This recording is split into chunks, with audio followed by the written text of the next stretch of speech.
Loam by Eleanor Sciolistein.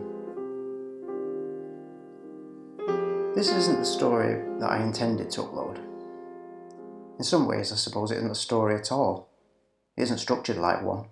It doesn't read like any of the other stories that I've written before, and of course, despite what I initially intended, it isn't entirely a work of fiction. Over the past few months, I've been writing and submitting short stories to a number of publishers and sites, and uploading a few here. I have had some success, 1 or 2 stories have been picked up, but to be honest, at the moment it's more of a hobby than anything. A few weeks ago, sipping on my second coffee of the day and having already given up on the morning news' interminable droning about Brexit, I fired up my laptop, searched through a few familiar sites, and after briefly consulting social media to confirm that everyone else appears to be having much more fun than I am, I opened up my favourite calls for submissions site and found one that I thought looked interesting. I immediately began to get excited. I searched through some old stories and found the one that I thought was my best, ready to send it off. This isn't that story. This is something else entirely. A few days after I read the call to submissions, totally out of the blue, a memory, unsolicited and uninvited, clawed its way back into my waking thoughts. It was a memory from my childhood, though I must admit, not a very nice one. It was me, aged around 6. I was standing at the bottom of a steep staircase in my grandmother's house. The heavy fire door that separated this staircase from the living room had closed slowly behind me, with the cushioned hiss of a controlled hinge, which to me always sounded like somebody blowing out a candle. In this case, however, it blew out sound.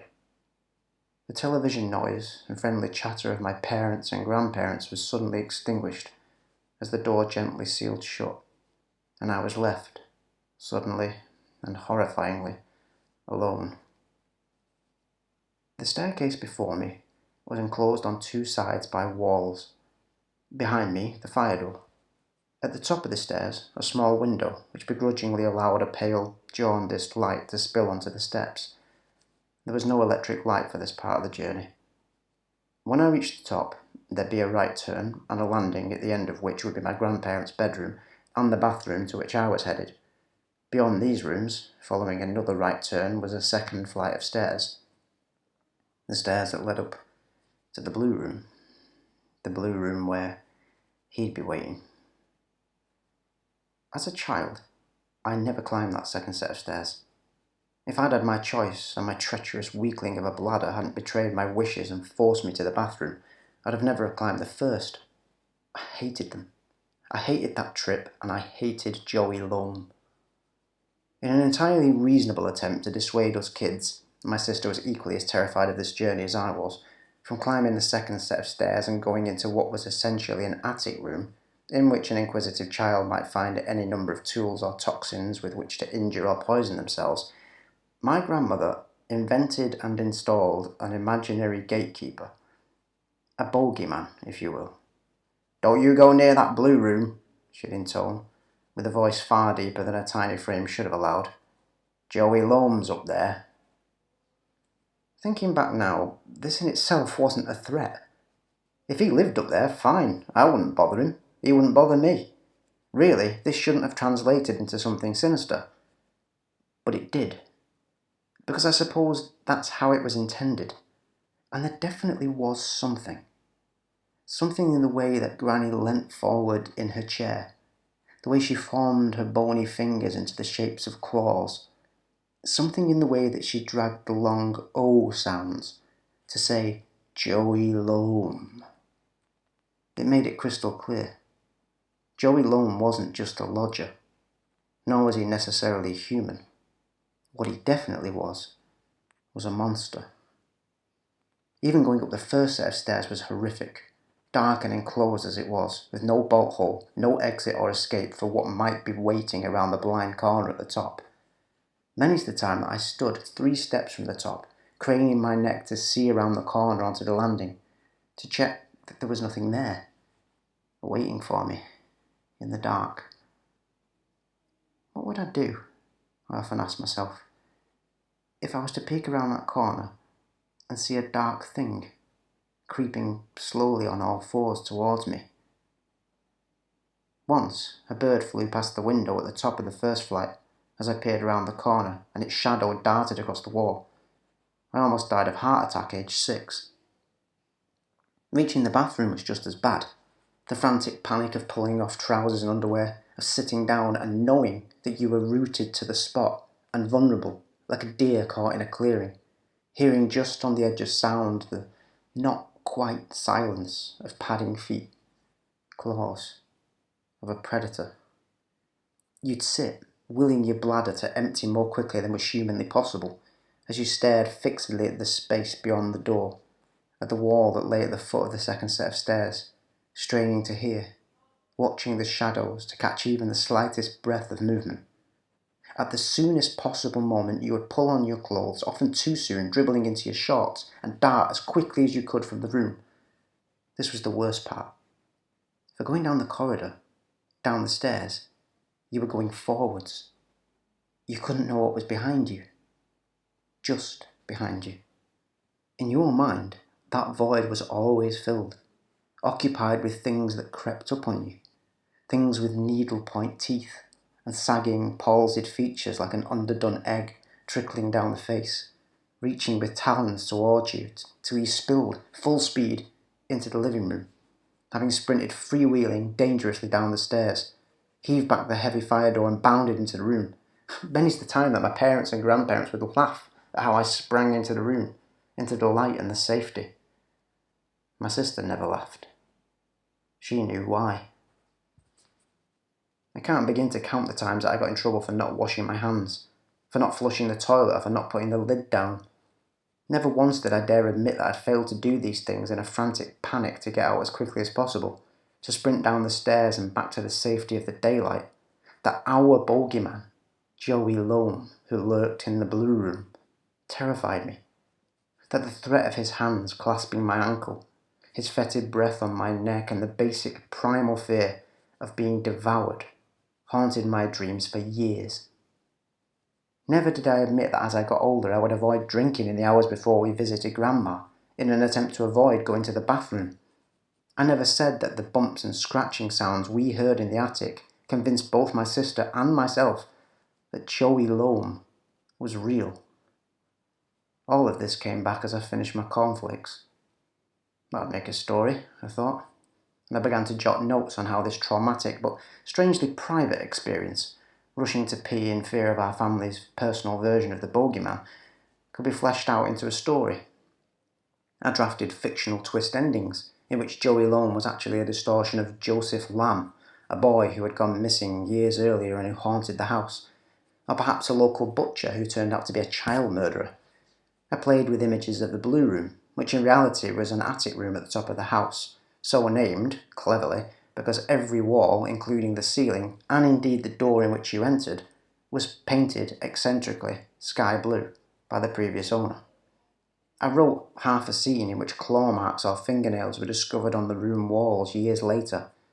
It was all fantastic nonsense, of course.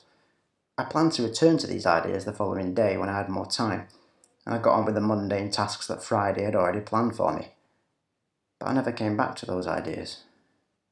That night, I sat with my friends at the local pub, and after several pints of my favourite ale, I touched on the fact that I was thinking of putting a story together and outlined the details. The response that I got from one of my friends, Maria, stunned me. "Joey Loam, God, he scared the shit out of me when I was a kid," she said nonchalantly, not realising as she did the chill that she sent down my spine. I protested. Clearly she was confused, thinking of some other ghost story or horror movie she'd seen, her pint-pickled brain having simply supplanted whatever the name of the creature was with Joey Loam, as I mentioned it. She, however, was adamant. "No, Joey Loam, right? It's like a monster or something, like a bogeyman or a devil or something. My gran used to tell us about it, to stop us going in the bogey hole." "The bogey what?" another friend interrupted.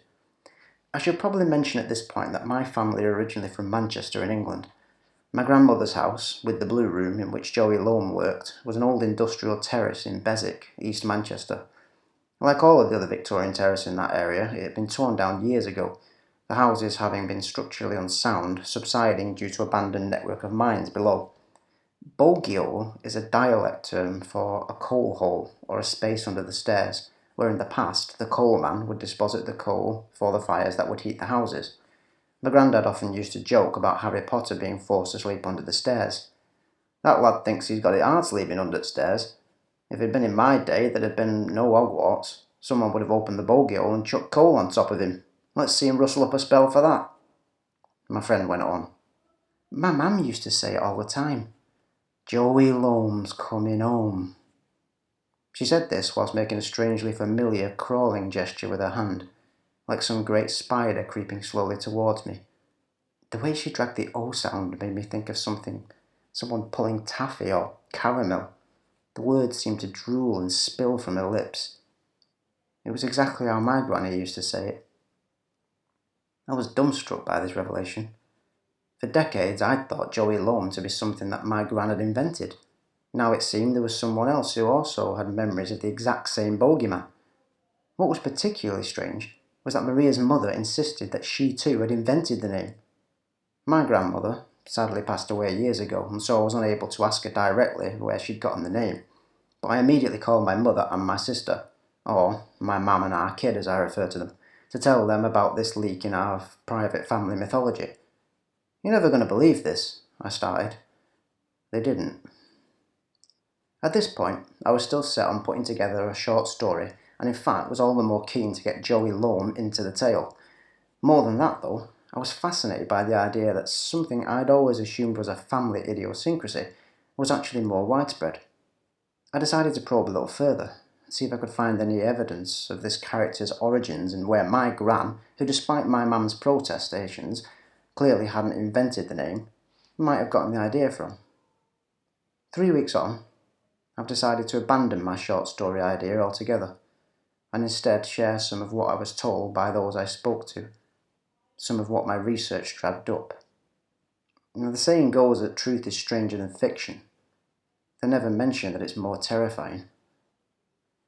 Since my gran knew about this Joey Loam character, I reasoned that it must be a piece of folklore with an old root. Since she'd lived in East Manchester most of her life, I assumed that it probably had its origins in that area.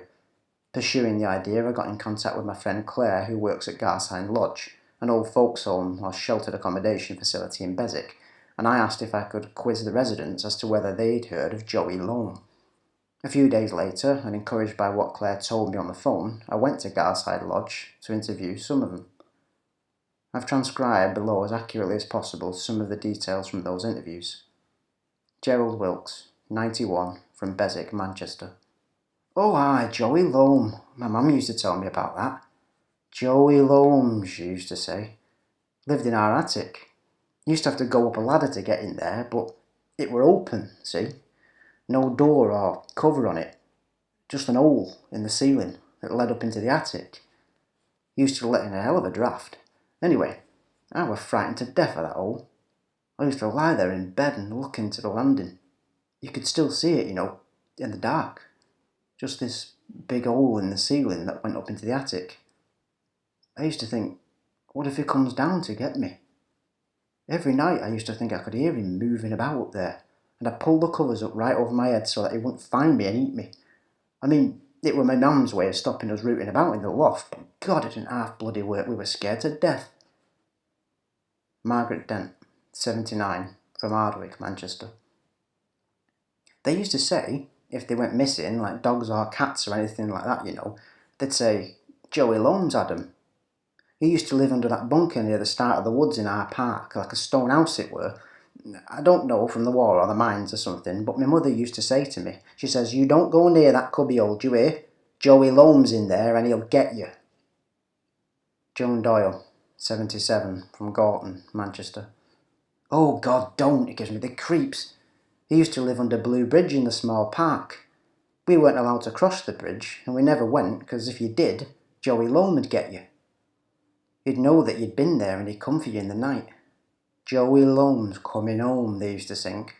He were like the troll in Billy Goat's Gruff, waiting under the bridge for you. It's horrible. Watch it though, the more you talk about him, the hungrier he gets. Jack Moran, 76, Blakely, Manchester.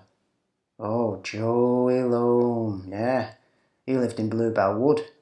He was like a monster or something that used to eat kids.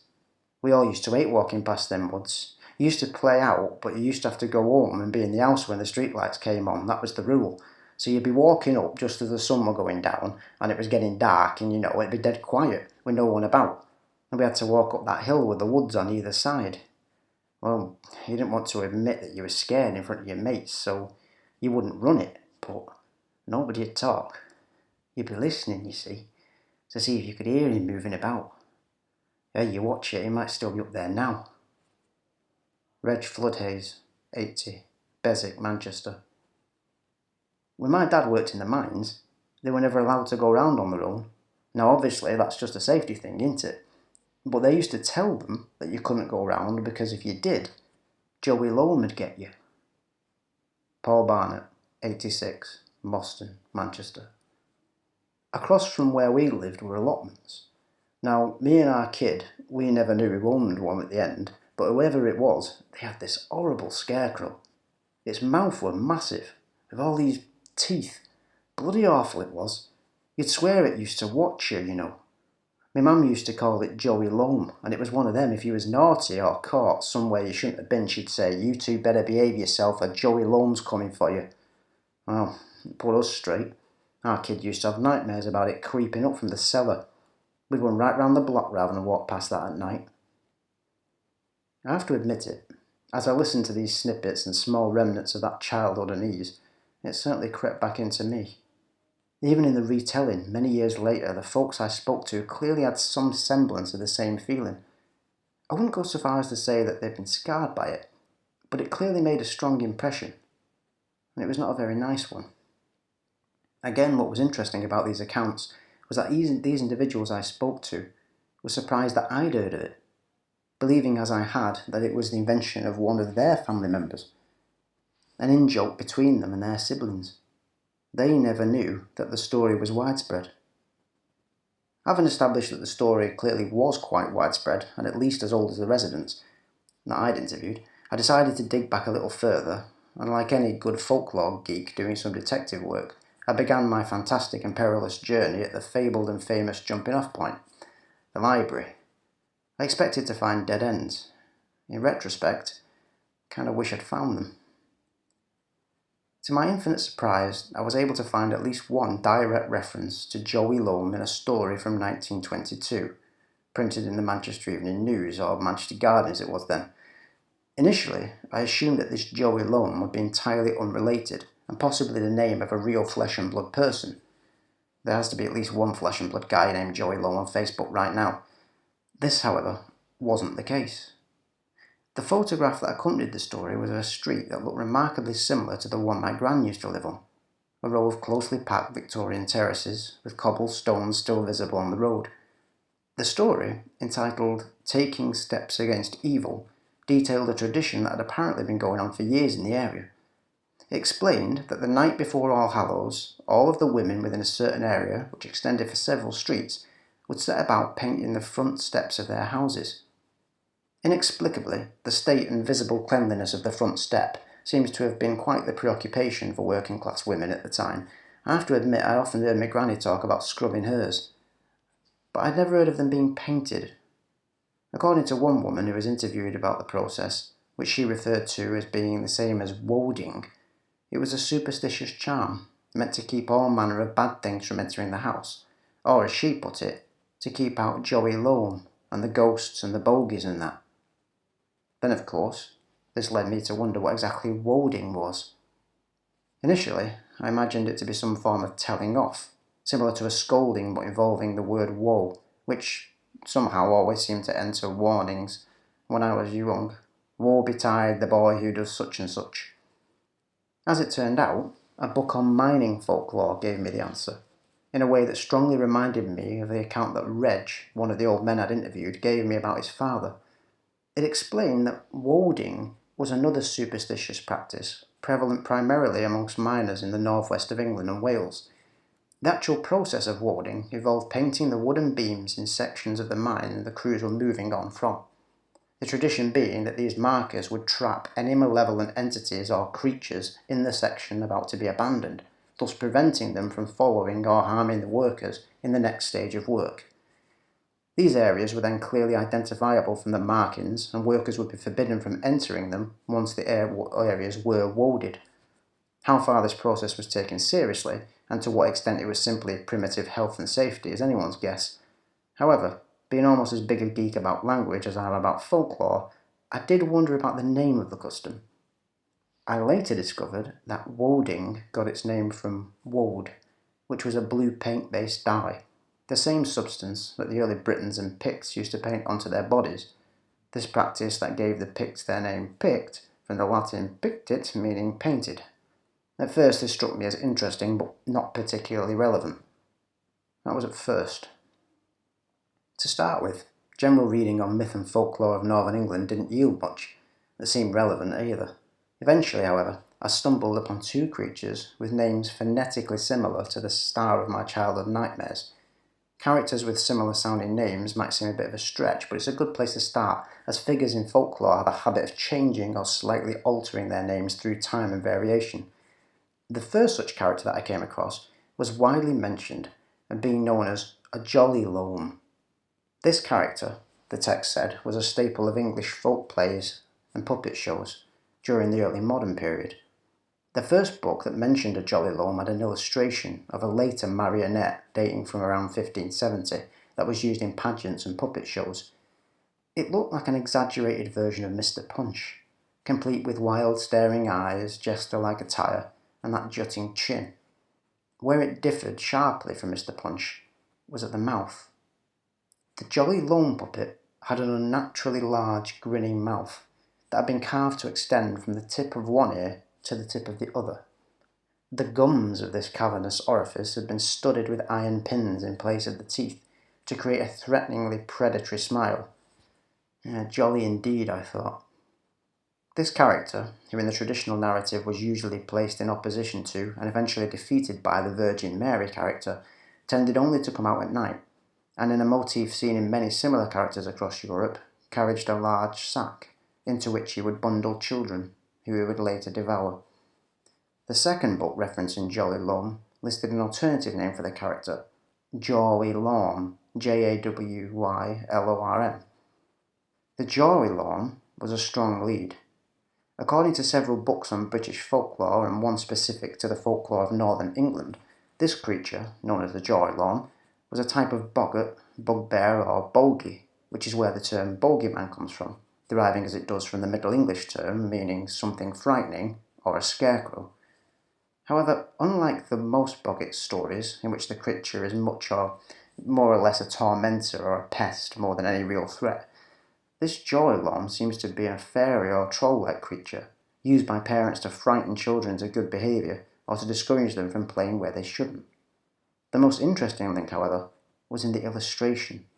In what I considered at the time to be a coincidence almost beyond belief, the artist illustrating the Jawy Loam in this book, printed 20 years after the first book and several hundred years removed from the marionette, had chosen to depict the creature as a hunched, leathery, reptilian-looking thing with a huge, fang-toothed smile that stretched all the way from one ear to the other.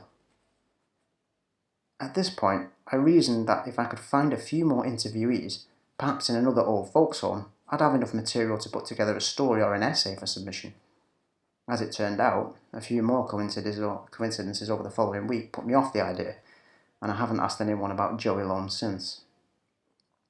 The day after I found the book that mentioned the Jawy Loam, and a week after I conducted my interviews, I called Claire to discuss the important, but entirely un-Jawy Loam related subject of it being her round at the bar, and the news that I would meet her after work, and to say hi to some of the residents before we made such a beverage-related debt was paid. "Oh, that'd be lovely," she said over the phone, referring, I assumed, to the visit rather than the prospect of paying for my beer. "You can pick up them drawings you got to do whilst you're here." I was confused. When I'd arrived at Garside Lodge later that night, en route to the pub, Claire handed me a pile of papers. There were 12 in total. "What are these meant to be?" I asked, laughing. When I caught sight of the first drawing, I laughed a little less. By the time I'd seen the rest, I wasn't laughing at all.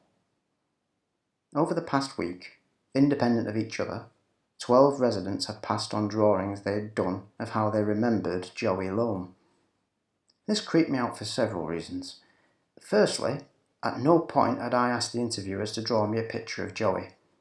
I'd never even asked for a description, assuming, somewhat naively in retrospect, that the creature was kind of intangible or intangibly faceless for them as he was for me.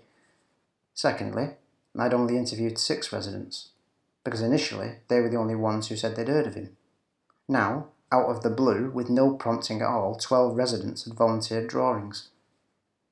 "Were they together when they drew these?" I asked Claire, getting, I'll happily admit, more disturbed by the second. "No, they all did them in their own rooms as far as I know."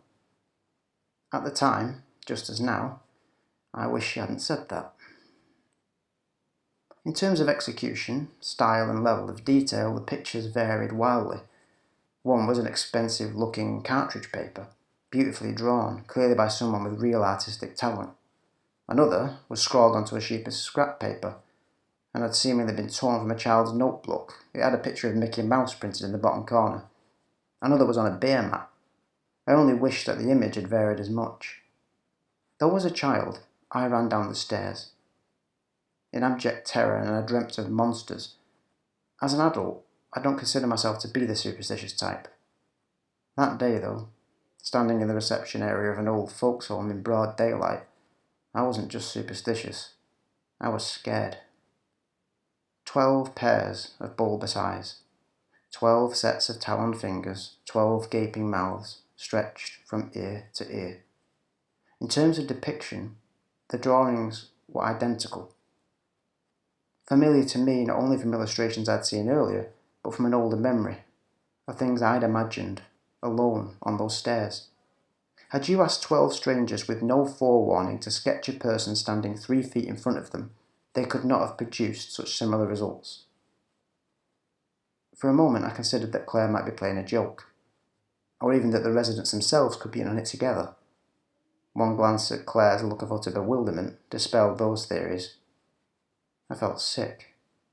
For several minutes I rifled through the images over and over, feeling for the first time in decades like a frightened child. I told myself that it couldn't be real. Things like this don't happen in real life. The papers in my hand told me otherwise. I took the drawings to the pub. I realised, of course, that there was a point a few paragraphs back where credulity pretty much stopped, and my words careered off the path of plausibility and into a ditch marked bullshit. Somewhat of a cliche for me to say that I don't expect you to believe me, but I don't. Christ, I wouldn't believe me if I was reading this in a book. Even my friends didn't believe me, and they heard my sworn oaths and protestations in the flesh. Swearing on anything and everything they asked me to, I insisted that I had never asked for the drawings. I'd never given any hints as to what the creature in the books looked like, or how I'd imagined Joey Loam as a child.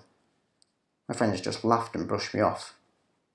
Only Maria, who to some extent had started the whole thing, seemed to recognise just how shaken up I was. I didn't enjoy that night. I kept looking back at the drawings, just flicking between them, comparing and contrasting. Finally, something struck me. Something beyond the teeth and the claws, the impossibly similar outline. Another huge similarity. I almost spilt my beer as I shouted across to Claire. "Can I come to your work and talk to the residents? I need to talk to them, I really need to talk to them." I insisted. Claire, like the others, laughed. "Yeah, maybe tomorrow when you've sobered up a bit." "Yeah, but can I come tomorrow? Can I talk to them?" Claire laughed again. "Yeah, of course, they're not going anywhere." I spent that night looking back over my books and notes I'd taken from the first set of interviews.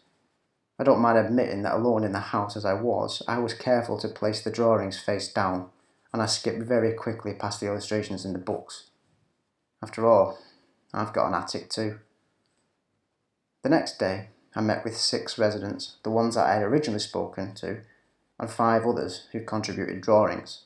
The 6th, Carol, was out at a doctor's appointment. Within a few minutes of speaking to the first, I knew they weren't playing a trick. Not only did they not realise that all of the drawings were so similar, they each thought that the reason I'd come to speak to them a second time was because they were the only one to pass a drawing on. As it happened, it wasn't just the similarity in the figure that made me want to visit them. The night before, I'd noticed something else.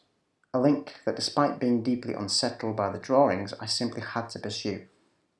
In every single drawing, around this hellish-looking creature, they'd all drawn a blue box. That night, I again met my friends at the local. Most of them hadn't planned to be out that night, but I'd insisted, telling them that I had something very important to tell them, not to mention promising them a few rounds by way of compensation. They all came. Once they were all suitably settled and with drink, I explained what I thought I'd found. Woad is a dye. It was used in woading, the one I told you about, that people used to paint themselves with. 5 confused faces. Okay, go on, said Peter, one of my oldest friends. It's blue. So the beams in the mines, when they were painted, were blue. I checked the MEN again. The women all painting their steps. They all painted them the same colour. Blue. The bridge in Joan's story. Blue. The ceiling with the hole that led to Gerald's attic. It was blue. The flowers in Bluebell Wood. The door to the cellar in the pub that Dawn talked about. Who's Dawn? Said Peter. One of the other residents. From the second set of 6. The point is, in all of them, the little house in whoever's story, the inside was blue. The bogey hole in Maria's house, the outside of it was blue. Christ, the Virgin Mary's outfit in those old plays, and the Jolly Loam, they're all blue. I paused breathless. Every single one of them. Every single person drew a blue box around Joey. They all had a blue room. Nobody spoke. Maybe this thing is scared of blue. Like blue somehow boxes it in or wards it off like magic or a circle or a talisman or something. I think it's scared of blue. What thing? Here, I said things that I'm not sure I believe. Thing is, I'm not entirely sure that I don't believe them either. Think about it, I said. What if all these stories are related by more than coincidence? What if this Jolly Loam or Jolly Loam or whatever the hell it's called, they're all the same thing? Over hundreds of years? It's a story, said Claire. It's just something parents say to scare kids. I glared at her. All the humour was now lost. But what if it's not? What if this Jolly Loam thing's like an archetype? I don't know, something that's always there. What if it hides in the shadows, in the back of all our minds, buried until somebody mentions it? What if it's just our name for a bogeyman that people have been seeing or imagining for years? What if? I hesitated, knowing how mad I sounded. What if Sandra was right, and the more we talk about it, the hungrier it gets? Maybe it thinks it's water, said Maria, who'd been quietly musing through all of this. I looked up at her questioningly. The blue. Maybe this thing, it thinks it's water. Monsters can't cross running water, like vampires and demons and stuff. Maybe what thinks it's water? Bought Claire. Jesus, don't you get sucked into this. Mate, we love you, but I think you're going a bit OTT with this now. I glanced around the table. Peter and Mike nodded. Might be time to give it a rest, mate, said Peter hesitantly. I sat back in my chair and smiled, relaxing a little for the first time in hours. I sighed deeply.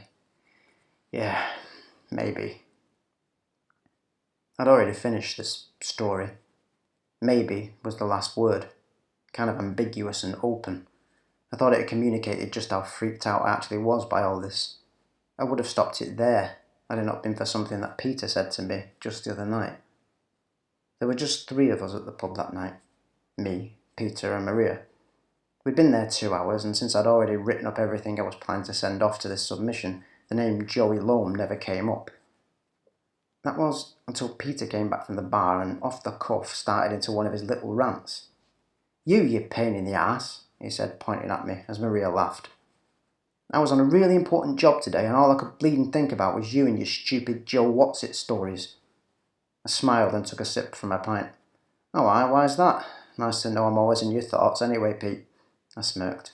Sod off. It was horrible, actually. I was at this house with this mum and dad.